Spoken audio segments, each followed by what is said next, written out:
Welcome back to Locked On Buffs. I'm Kevin Borba. Thank you guys for making me your first listen every day. We're free and available wherever you get your podcast. Joining me is the man, the myth, the legend, Zach Blackerby, host of Locked On Auburn. Zach, different names spelled differently. First of all, how do you feel about how Zach from last segment, how do you feel about his name was spelled? How do you feel about it? Let me know. I'm sure he's fantastic, but Z-A-C-H is Zach, not Zach. Hot take. Let's talk about something that we respect more for your opinion about your Auburn expertise. Colorado landed Terrance Love, one of your safeties, and 6'2", 212, comes in with a prime opportunity to start for the Buffs. Let's talk about his overall experience at Auburn, right? You guys got him as a 4-star recruit. What was the buzz around him? What was the excitement? And let's sort of walk through his Auburn tenure. Yeah, if I remember correctly, he was one of the earlier gets in that class, and then other schools kind of went after him, and he stayed solid to Auburn. I think he stayed committed through a coaching change as well, which is always impressive and almost tests the loyalty of the kid. So Terrance Love's he's a solid player. He entered Auburn his time in his college career as a guy who was expected to play right away. In 2023, played 68 snaps for the Tigers and then was expected to be a larger role. And then Auburn just kept getting more and more talented defensive backs, some through the portal, some through the high school ranks.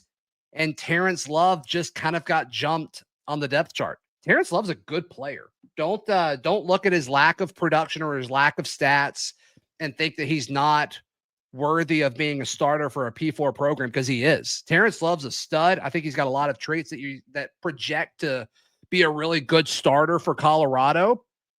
And I think a lot of Auburn fans were a little surprised that he left.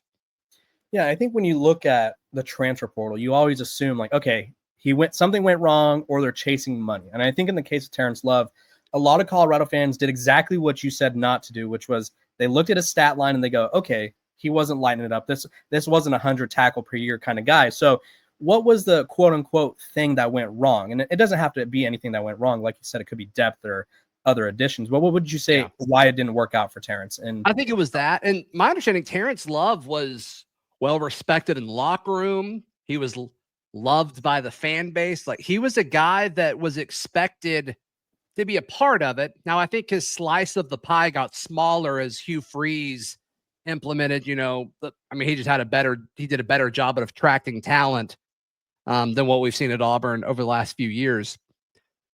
But as far as what went wrong, I don't know if anything went wrong. I think he just maybe lost a few battles as far as what he saw from this spring.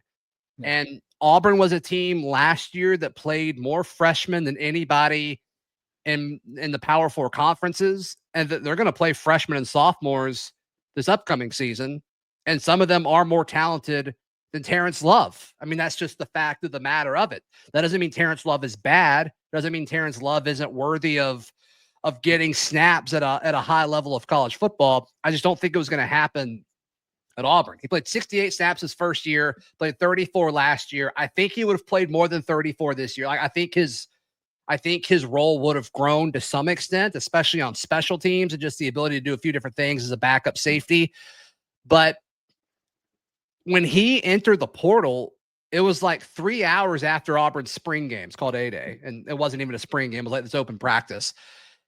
It was like 3 hours. Reports come out. I was like, oh, okay, he's not wasting any time. Like, I don't even think the portal is officially open yet, but he just kind of put that out there. Mm-hmm. And I talked to folks. I had Ryan G's, an Auburn tight end who comes on my show every few weeks. And I mean, he voluntarily said it on the show that we did recapping A-Day together. He's like, yeah, it surprised us. We weren't really expecting that. And so this was something that maybe Terrence saw the writing on the wall as far as that. Maybe he had a relationship with, other DBs recently went to Colorado from Auburn. Maybe it was something of that. I don't know. But I don't want to say anything went wrong. Mm-hmm. I just think he slid down the depth chart more than he expected, probably more than I expected. But Terrance Love's a good player. Yeah, and I think to take the glass half full the glass half full approach, half empty, half full. When a teammate says we weren't expecting that, to me that sort of says like that's not saying he's going to be a star by any means, but it's like, hey, this guy is in the mix, right? This is a guy I go up against every day of practice, and I respect him. I kind of see or foresee a role for him. So maybe his teammates were kind of expecting him to have a role that he just wasn't seeing himself, or maybe he just didn't want to share reps. And for those who maybe maybe forgot what Colorado's losing at safety, they're losing both their safeties. They lost Shilo Sanders and they lost Cameron Simon Craig, and they lost Travis Hunter. So you're losing 3/5 of your secondary. And so there's going to be some opportunities for him to at least contend for a starting role, at the very worst, be a guy who rotates in. I also want to point out, because I feel like there's such a negative connotation when guys hit the portal, let's just gas him up a little bit. As a recruit, 284th player in the country, 26th safety, 28th player in the state of Georgia. Georgia's always a very deep state. 39 offers. He had Auburn coming after him. He had Alabama coming after him, Arkansas, you name it, he had them coming after him. So the potential to be a possible NFL draft pick or possible starter is still there. Maybe he just needs to work with a guy. Deion Sanders, Zach, I don't know if you've heard of him, pretty good defensive back in his day. He was okay from what I've heard. What do you expect from him in Boulder? That is Terrance Love, not Deion Sanders. Yeah. No, I mean, I don't know Colorado's roster. I know what they lost just because I follow the draft, but I think Terrance Love is good enough to compete to be a starter in most schools throughout college football. Like I'm high on Terrance Love. I was bummed to see him enter the portal, and it seemed like he had his sights set on Colorado pretty early on. And maybe part of that sales pitch was Deion Sanders. I mean, that makes a ton of sense why a DB would want to go and play there. Yeah.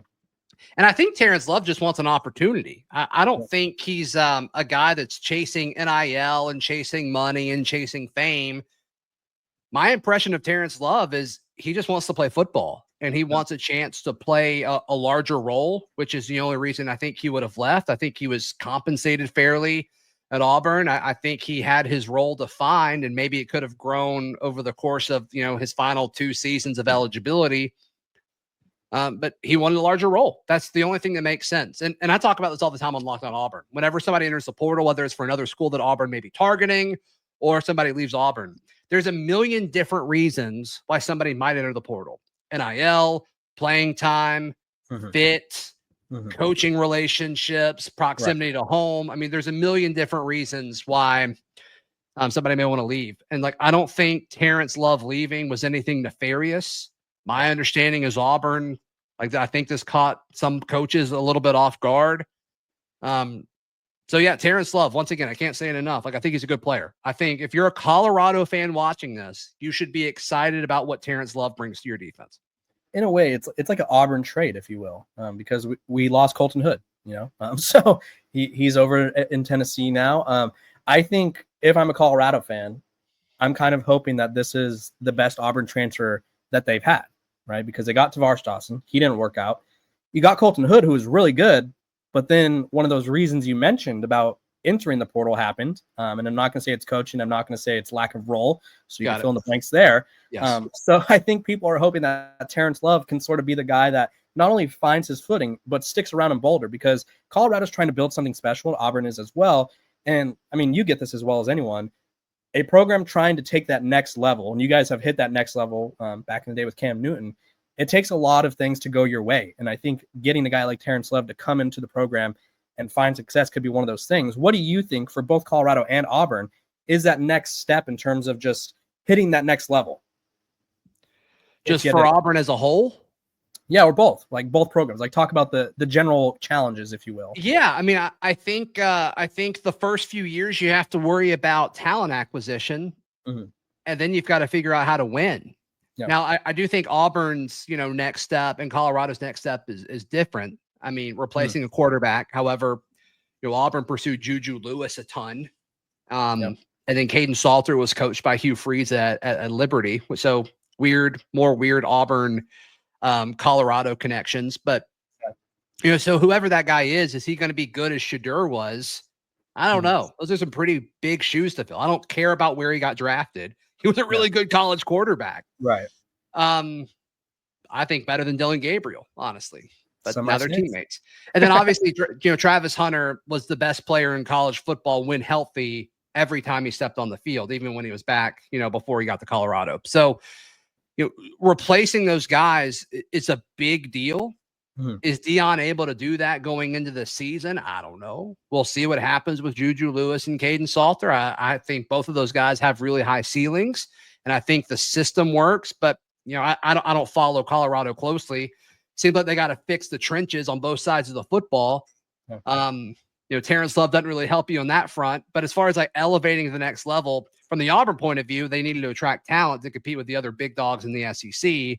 From the Colorado perspective, on the outside looking in, I think it's figuring out how to focus on, maybe the 20th best guy to the 40th best guy on the roster, getting better there. Because I think the top heavy talent, the top 5 guys on Colorado's roster could compete with anybody. It's the depth.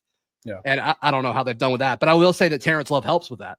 Yeah, and I think that was kind of where I was leading you to a little bit, is depth is everything. And at the worst, if Terrance Love is a guy who could come in and play X amount of snaps per game, that's a big deal for Colorado. So, Zach, I appreciate you providing your expertise, entertaining me, if you will. Tell the people who eventually they're going to need more Auburn coverage, because we have this little trade package going back and forth every year, it seems like. So tell the people where they can find you. I feel like I'll need to send more our way if we're going to keep doing this. I guess, probably. I think so far we've given you future compensation is what it seems like. Who's the safety that we got from y'all? He was at Bama. Jaquez Robinson. Yeah, that was our contribution. I'm guessing by the fact that you had to ask, he hasn't contributed. I think he had a decent spring, I guess. I haven't heard much about him. The same way you check out Locked On Buffs, you can check out Locked On Auburn if you want to hear more about future Colorado Buffs, I guess. Maybe. We'll see. Yeah, I mean, just pick one out on the roster, and he's probably going to come to Boulder eventually. So appreciate you guys for tuning in, making me your first listen of the day. We are free and available wherever you get your podcasts. So make sure to like, subscribe, follow, share this with your mom, your dog, your friend. I don't care. Share it with someone, and we'll have some fun. Appreciate all of you, and we'll see you tomorrow.